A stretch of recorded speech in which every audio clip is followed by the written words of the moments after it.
السلام علیکم ورحمۃ اللہ وبرکاتہ۔ حضرت معاذ بن جبل رضی اللہ تعالیٰ راوی ہے، وہ کہتے ہیں نبی کریم سرکار دو جہاں صلی اللہ علیہ وسلم نے میرا ہاتھ پکڑا اور کہا اے معاذ واللہ میں تم سے محبت کرتا ہوں۔ حضرت معاذ بن جبل کہتے ہیں کہ میں نے کہا کہ اللہ کے رسول میرے ماں باپ آپ پر قربان ہو، میں بھی آپ سے واللہ محبت کرتا ہوں۔ پھر آپ صلی اللہ علیہ وسلم نے فرمایا کہ معاذ میں تمہیں وصیت کرتا ہوں اس دعا کو کبھی مت چھوڑنا ہر نماز کے بعد۔ وہ دعا کیا ہے؟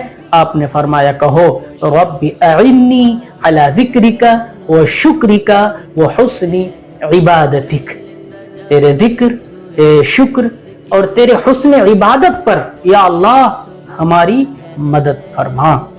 یہ ابو داؤد کی بھی حدیث ہے، نسائی کی بھی حدیث ہے، نسائی شریف حدیث نمبر